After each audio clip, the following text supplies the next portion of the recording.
Last week, I started a new countdown, a WrestleMania-themed countdown of the top 10 most shocking WrestleMania match outcomes. One per week on the road to WrestleMania 35. Number 10 last week was Ravishing Rick Rude pinning the Ultimate Warrior to win the Intercontinental title at WrestleMania 5.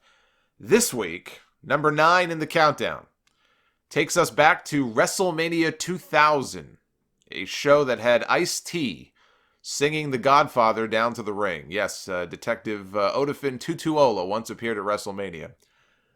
And a show that had exactly one singles match, and I use that word match, by the way, very loosely.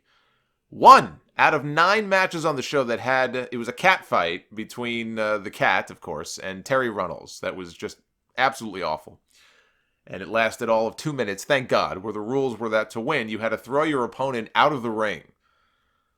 You know, it's funny, I've called 2000 WWE's best year creatively and one of the best years in company history. But it had one of the worst WrestleManias. Not the worst, but it had one of the worst WrestleMania shows, top to bottom. So go figure. But do yourself a favor, though, in terms of the year 2000. Go back and watch the Royal Rumble, watch Backlash, watch Judgment Day, watch Fully Loaded, and watch SummerSlam. Watch those shows. You'll be hard-pressed to find another year, I think, with as many quality WWE pay-per-views as we got that year. But number 9 is Triple H, retaining his WWE Championship in a fatal 4-way main event with a McMahon in every corner. It was Triple H with Stephanie McMahon defending against The Rock with Vince McMahon, Big Show with Shane McMahon, and Mick Foley with the always charismatic Linda McMahon in his corner. A few things on this. I remember being really amped up for this show, so much so that I sat through, and I don't know how many of you actually remember this WrestleMania All Day Long special that they did that year. You think the pre-shows now add to the length of these shows? This was an 8-hour-long pre-show that started at noon. It wasn't like a live pre-show with a panel and all that. But they started this thing at noon Eastern. It was hosted by Michael Cole and Ivory. It's probably better than WrestleMania itself, honestly. They did a hell of a job with it. They showed highlights from every WrestleMania up to that point. They had interviews spliced in with some of the key players, talking about things that were happening behind the scenes at the time and what was going through their mind with this match and that match. It was really well done. It was very good. I hung with it the entire time. I had my chips, and I was parked right in front of the TV, and I was ready. And save for a few piss breaks in between, I was there for the whole thing, and it led directly into the pay-per-view. The main event that year should have been Triple H defending the WWF title against The Rock. They were the top heel and the top babyface in the company at the time. Those were the two guys carrying the load.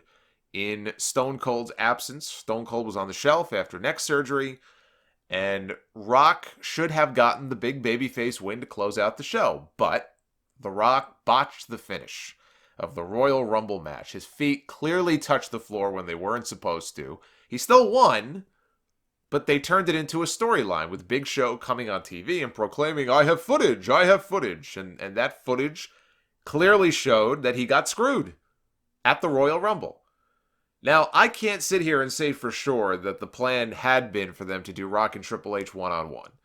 But the Rumble botch changed that because they couldn't just ignore it. My impression is that's the reason, though, for them wanting to do a 4-way. They had to get the Big Show in there. But they didn't want it to just be a triple threat. So they wanted to add a 4th person. That 4th person originally was not supposed to be Mick Foley. Foley had lost to Triple H in a Hell in a Cell match at No Way Out in February of that year. That was basically supposed to be his retirement match. That was the end of his career, supposedly. I mean, we all know how that works. But 2 straight pay-per-view matches, he put over Triple H like $1 million, and now he was going to go right off into the sunset. Chris Jericho talks in his second book about the fact that his face was on the WrestleMania, one of the original anyway, WrestleMania posters that year, alongside The Rock and Triple H and Big Show. This was not like, well, it's just a medley of different performers in the poster. No, it had Rock, it had Triple H, and it had Big Show, all of whom happened to be in the main event that year. And next to them, I think on the far left, was Chris Jericho. And from that, in his book, he deduced that he was going to be included in the main event of WrestleMania that year. He's very excited about this. Then a few weeks before the show, he saw that his face on the poster had been replaced by Mick Foley. And it was like a punch to the gut. And you can find that poster, by the way, with Jericho. It's not a Photoshop. It's a legitimate poster. You can find it online. And you'll see that he's right there with the other three. So it does exist. Had Jericho been in that match, we probably never would have gotten that phantom title change on Raw a few weeks later with him and Triple H, which is one of the all-time great segments in Raw history. Foley, for his part on one of his DVDs, claimed that Vince told him that he wanted him to end his career not without having a WrestleMania main event. This is what he claims Vince told him. And so Vince decided to put Foley in the match. He wanted him to have his WrestleMania match, his WrestleMania main event. And it's a shame because Foley did not come off well in that match. And they had that embarrassing spot where he fell short. He did the diving elbow off the apron to the announce table outside. He fell a little bit short, hit the side of the table. It would have been far better for him to go out. And I laugh when I say that because, of course, that turned out to not be his last match anyway. But to go out with those two Triple H matches, I think would have been a hell of a way to end his career. Unless they were bringing him back to win the championship. If they're like, hey, Mick, we want to bring you back. We're going to put you over. For what you did for Hunter and all that, we're going to put you over in this match. We're going to put the title on you, and then you can retire as the champion, and we'll have the title vacant, and we'll have a tournament or whatever. If that was going to be their plan, I guess that would have been a nice little thank you from... Actually, that would be a big thank you from them. That I can understand, but the way they did things here, it was pointless. So they got Big Show out of this match really quick. Like, less than 5 minutes. Foley stayed in there for a while longer. But then it finally came down to The Rock and Triple H, which is what this should have been from the start. I can't complain too much because we got a great match at Backlash the following month between Triple H and Rock. That's the one where Steve Austin comes rampaging down to the ring. He kills 6 people with a steel chair. One of the longest sustained ovations ever. From the moment that glass shattered until the moment Earl Hebner counted the 3 for The Rock and awarded him with the championship. Unbelievable. And I'll never forget all these people online talking about Fat Stone Cold when that show was over. Like how it looked like, oh, he looked like he had a giant gut when he walked out to the ring. Oh, shocking, I know, right? From a guy coming off neck surgery who was in a freaking halo for 3 months. Shocking that he would put on some weight. Anyway, Shane and Vince, they go at it at ringside during the match. It's all about the McMahon. Some things never change. So they're fighting back and forth. And I think Shane even hit Vince in the head with a television monitor.